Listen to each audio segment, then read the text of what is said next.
Hello, and welcome to section 9.3, day 2, trig ratios of any angle. We're going to start off talking about reference angle relationships. So, for the reference angle relationships, we're going to let theta be an angle in standard position. The reference angle for theta is an acute angle formed by theta prime, formed by the terminal side of theta and the x-axis. All right, the relationship between theta and theta prime is shown by below for non-quadrantal angles, such as that 90 degrees is less than theta, which is less than 360, or in radians. All that really means is our reference angle is always going to be in quadrant 1. That's going to help us find the value, and then we're going to apply the sign, SIGN, of that ratio in the certain quadrant to find that. So you'll see down below that we have reference angles in quadrant 2 in theta in degrees and radians, quadrant 3, and quadrant 4. We also might need to find coterminal angles, and remember we can add and subtract 360 from those. So for a couple examples down below, all right, I like to identify what quadrant it's in first. So if we think of 5 pi over 3, that's in quadrant 4.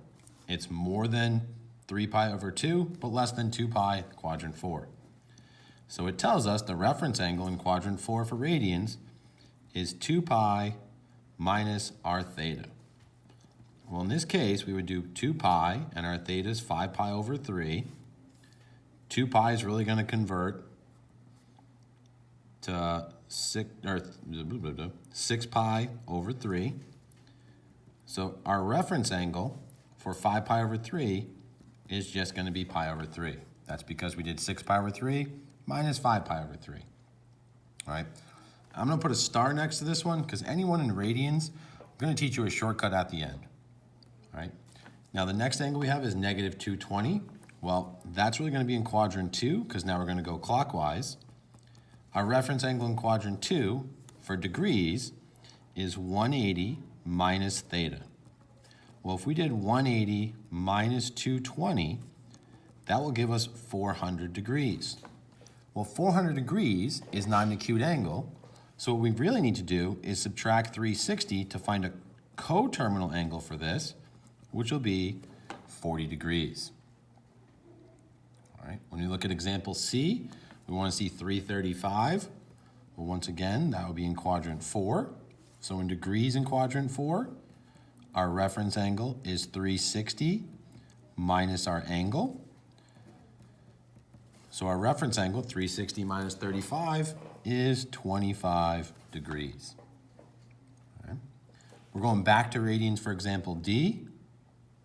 15 pi over 16 is in quadrant 2 because it's more than pi over 2, but less than pi, so it's in quadrant 2. And it's going to tell us that it would be pi minus theta. So if we did pi minus 15 pi over 16, a common denominator would be 16 pi over 16. So our reference angle is pi over 16. I'll put a star next to this one. We won't deal with this one as much, but we will deal with A, G, and H as we go through. All right. So, for example, E, 390 degrees is in quadrant 1. If it's in quadrant 1, to find the reference angle, all you're going to do is add and subtract multiples of 360. So this should be 390 minus 360.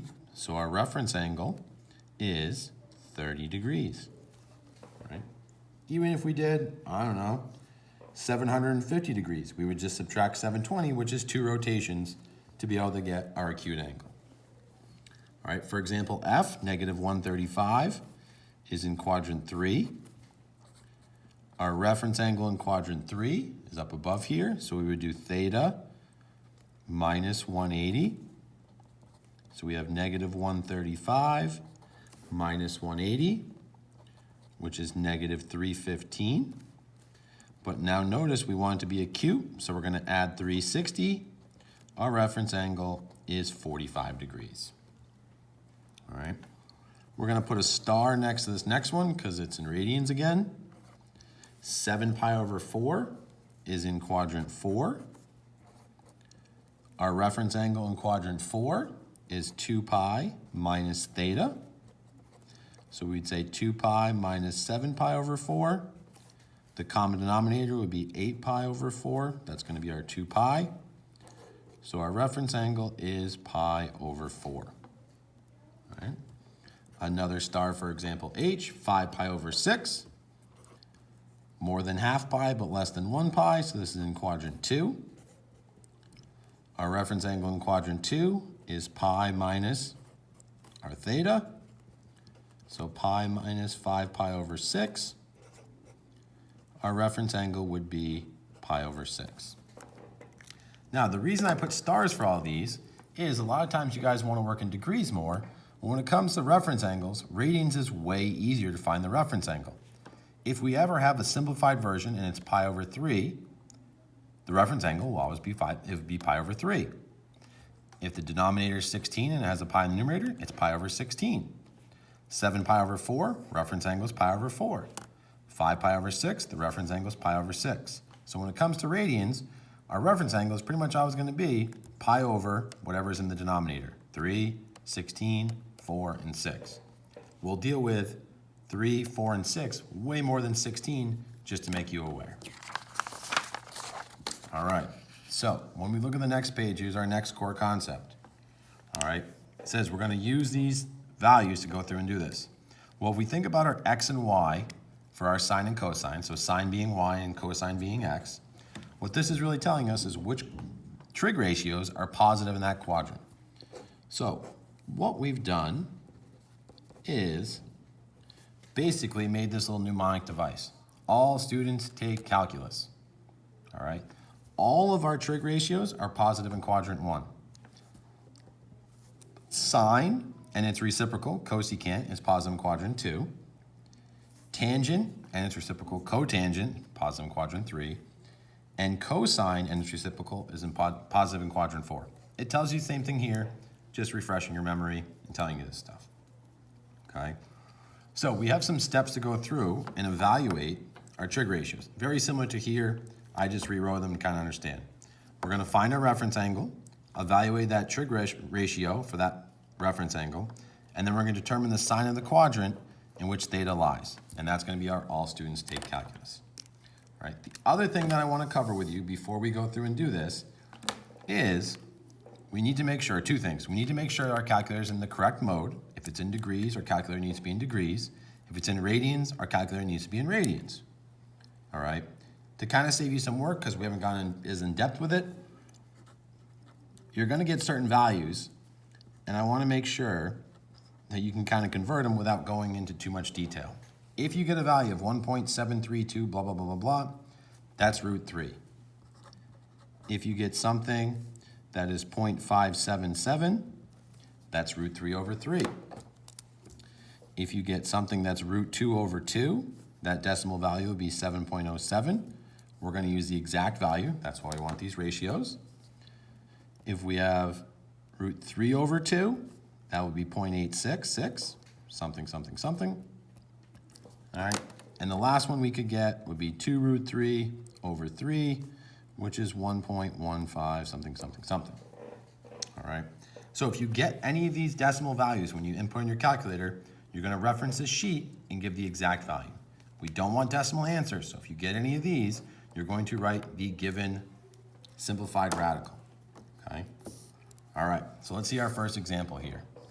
So for example A, the first thing they want us to do is find the reference angle. So to find the reference angle, we would say this is in quadrant 2. So our reference angle is, for degrees, is 180 minus 135. So our reference angle is 45 degrees. All right.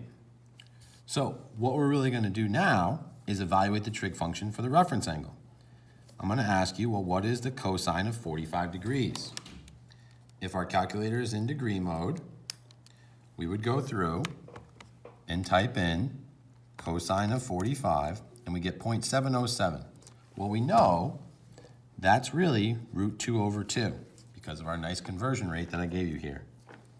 All right. The third step says determine the value in which theta lies. Well, in quadrant 2, if we look up above, the only ratio that's positive in quadrant 2 is sine and its reciprocal. So in quadrant 2, it's going to tell us that cosine is negative. So what we're going to do now is put the cosine being negative together with our exact ratio to get our answer. So we would say the cosine of 135 degrees is negative, because it's negative in quadrant 2, root 2 over 2. All right?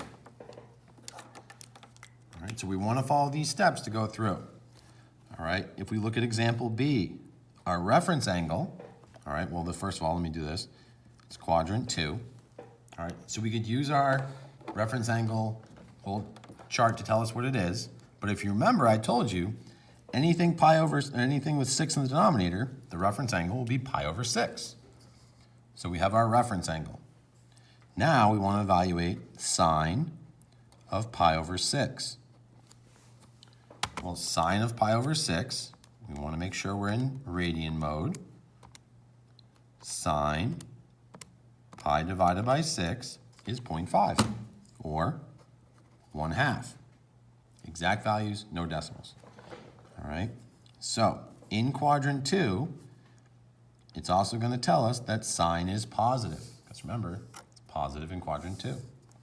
So we put it together, sine of 5 pi over 6 equals 1/2. All right, I should have put a box around this last one too. Okay. All right, 2 more examples. All right, tangent of 315. Well, 315 is in quadrant 4. All right, reference angle in degrees for quadrant 4 is 360 minus our angle. So our reference angle is 45 degrees. The tangent of 45 degrees, if we type that into our calculator, is 1. And then we want to say, in quadrant 4, tangent is negative. So we put the negative and our exact value together. The tangent of 315 equals -1. Okay?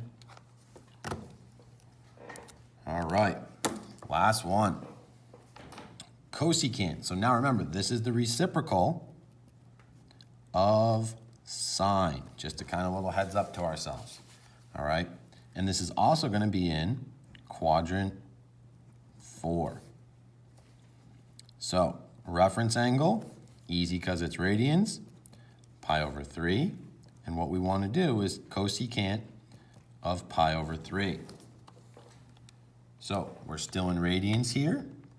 All right, we can do this one of 2 ways. You can do the sine of pi divided by 3, and then do 1 divided by our answer, all right, which is 1.15.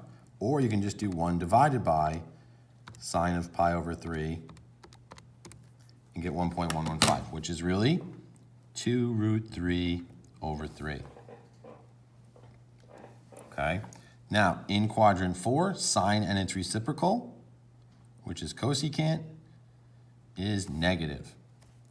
So cosecant of 5 pi over 3 is really going to be negative 2 root 3 over 3. Okay, it's going to be important that you keep these decimal values when we exact values to help you convert these things without going through the extra steps. If you have any questions, please let us know.